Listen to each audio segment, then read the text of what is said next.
Hi guys, इस video में हम लोग फ्री बॉडी डायग्राम्स के बारे में सीखेंगे। शॉर्ट में हम लोग इसको FBD भी कहते हैं। F से फ्री, B से बॉडी और D से ऑफ कोर्स डायग्राम्स। तो हम सीखेंगे कि फ्री बॉडी डायग्राम्स का न्यूटन्स लॉज में क्या रोल है और हम लोग देखेंगे कि फ्री बॉडी डायग्राम बनाते कैसे हैं। तो इस वीडियो में हम लोग बिल्कुल बेसिक्स के बारे में बात करेंगे and then we will see how to draw free body diagrams of different systems. तो let's start right away with what is a free body diagram. तो जो फर्स्ट चीज हमें सीखनी है वो ये है कि FBD होता क्या है। What is FBD? Newton's laws में हमारे पास हमेशा ढेर सारे सिस्टम्स होंगे जिसमें कि कई सारी बॉडीज होंगी, पर हमारा जो इंटरेस्ट होगा वो सिस्टम का एक पार्ट होगा। जैसे फॉर एग्जाम्पल अगर हम एक सैम्पल प्रॉब्लम ले लें, तो लेट्स से ये ग्राउंड है और इसके ऊपर एक ब्लॉक रखा हुआ है जिसका मास m है और हम इस पे लगने वाले सारे फोर्सेस दिखाना चाहते हैं। तो इसके ऊपर जो सारे फोर्सेस लग रहे हैं उसको शो करने में हमारी हेल्प कौन करता है? Free body diagram. Free body diagram is just a way to show all the forces acting on a body. तो सबसे पहले हम क्या करते हैं? The first thing is you isolate the body. Body को सबसे पहले अलग कर लो सराउंडिंग से, इसीलिए इसके नाम में ये F और फ्री होता है। What does free mean? हम सराउंडिंग से बॉडी को अलग कर लेते हैं। तो जैसे अगर इस ब्लॉक का हम फ्री बॉडी डायग्राम बनाना चाहेंगे तो सबसे पहले उस ब्लॉक को बाकी सब जगह से अलग कर लो। तो ये मैंने रीड्रॉ कर दिया, ठीक है। अब सराउंडिंग्स की जगह उसके द्वारा लगाए जाने वाले फोर्सेस को ड्रॉ कर दो, ओके, यूजिंग एरोज।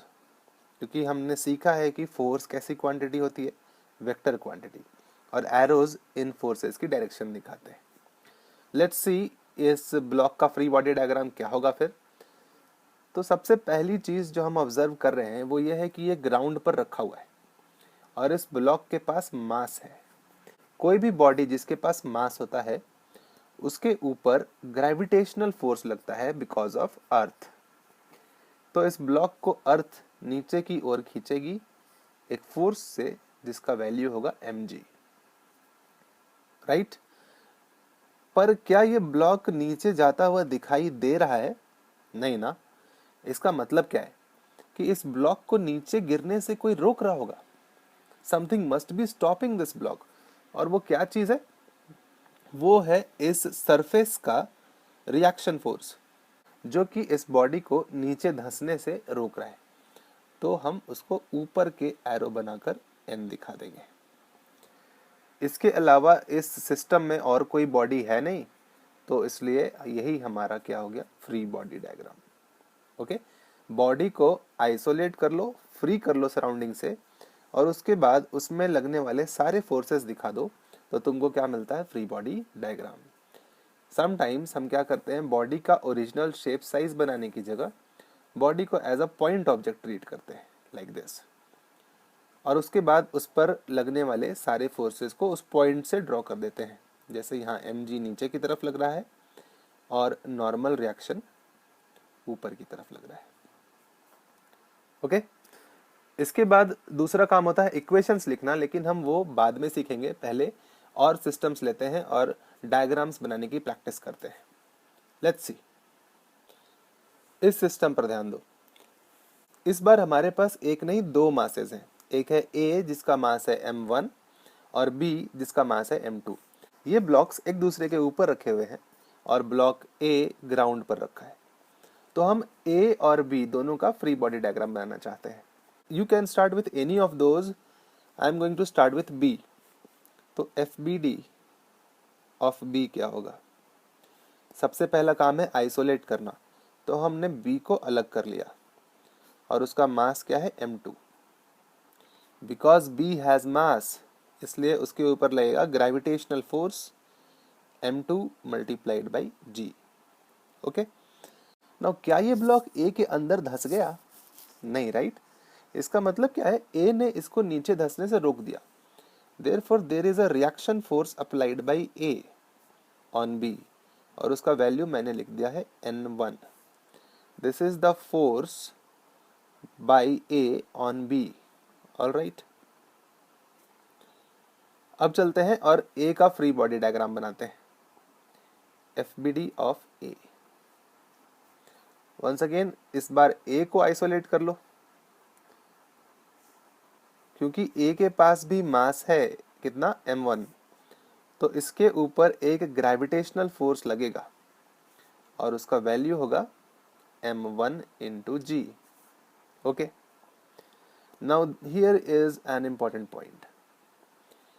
ए ने बी के ऊपर फोर्स लगाया था, किस तरफ, ऊपर की तरफ, और न्यूटन के थर्ड लॉ में हमने सीखा है कि बॉडीज के बीच में एक्शन रिएक्शन होता है, राइट। तो क्योंकि ए ने बी को दबाया था ऊपर की तरफ, तो इसलिए बी ए को दबाएगा नीचे की तरफ और उस फोर्स की वैल्यू होगी n1। तो मैंने नीचे की डायरेक्शन में n1 और ऐड कर दिया। This is the force on A due to B, right.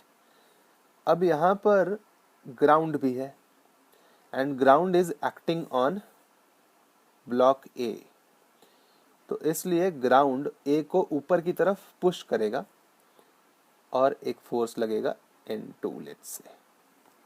तो ये है free body diagram of A. Important points क्या क्या है, ध्यान से देखो तो बी केवल एक ही जगह पे सरफेस से कांटेक्ट में है, इसलिए बी पर एक नॉर्मल रिएक्शन लगा है, जबकि ए दो पॉइंट्स पर, एक ऑन द टॉप और एक बॉटम पर सरफेसेस के साथ कांटेक्ट में है, इसलिए ए के पास दो नॉर्मल रिएक्शंस है, राइट। दो जगह पर कॉन्टैक्ट्स हैं तो दो normal reaction. Let's move on to another example. समझ आ रहा है ना। लो, इस बार तीन मासेस ले लिए, m1, m2 और m3, और बोला कि तीनों के फ्री बॉडी डायग्राम्स बना दो। तो अगर तुमको अब तक समझ आया है ना, तो इस वीडियो को यहाँ पे पॉज कर दो और खुद से ही m1, m2 और m3 का फ्री बॉडी डायग्राम बनाकर देखो। Then play the video and match कि सही बनाया है कि नहीं। तो आई होप कि तुमने फ्री बॉडी डायग्राम्स बना लिए हैं। तो लेट्स सी कि सही है कि नहीं। सबसे पहले m3 से स्टार्ट करते हैं। m3 के पास मास है, तो एक ग्रेविटेशनल फोर्स लग जाएगा m3 इंटू जी। नाउ ये कितने सरफेसेस से कांटेक्ट में है, एक जगह पे, right.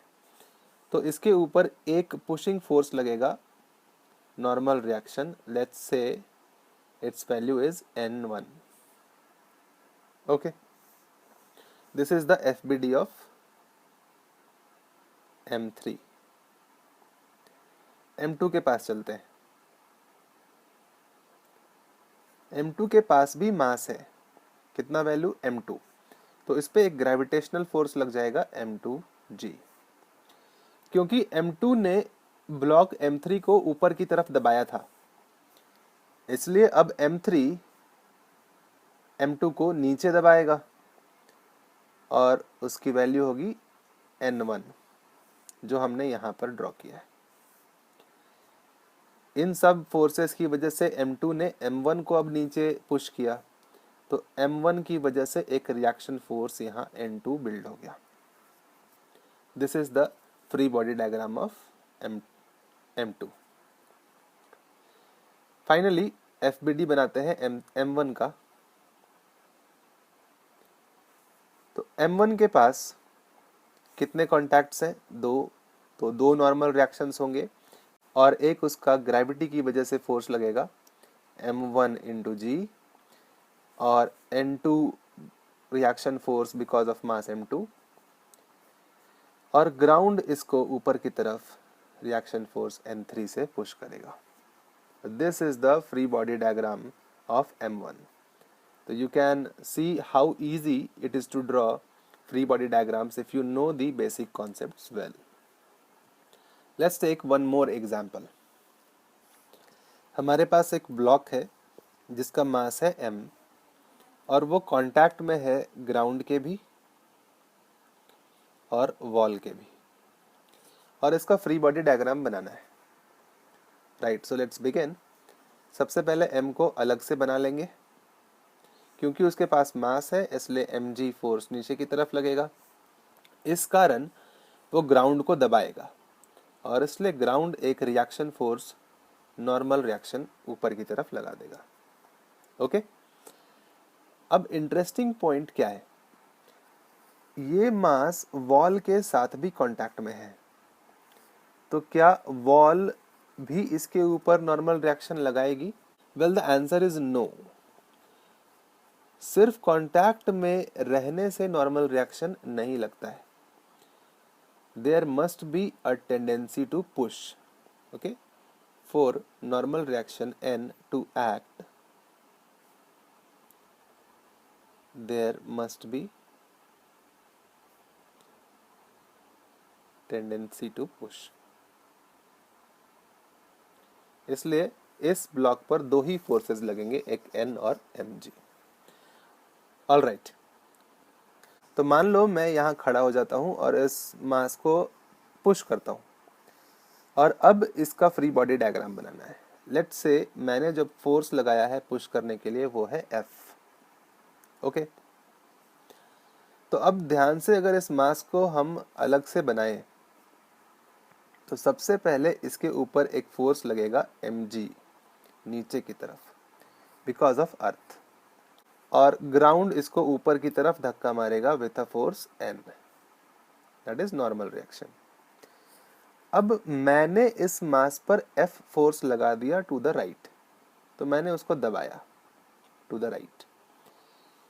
Because of this force अब मास इस वॉल को भी पुश करेगा। ओके, तो वॉल भी इस मास पर एक फोर्स लगाएगी टू द लेफ्ट,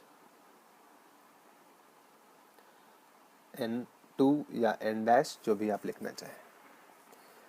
तो now we see that because there is a tendency to push, wall से भी एक नॉर्मल रिएक्शन आने लगेगा। तो this is the free body diagram of this mass. So guys, this is about free body diagrams when masses are on horizontal surfaces। अगले video में मैं आपसे इंक्लाइंड प्लेन पे रखे हुए कुछ मासेस और स्ट्रिंग से बंधे हुए मासेस के फ्री बॉडी डायग्राम्स के बारे में बात करूंगा। अगर आपने इस वीडियो से कुछ सीखा या आपको ये इंफॉर्मेटिव लगा तो please subscribe to my channel and enjoy more such videos and keep on learning।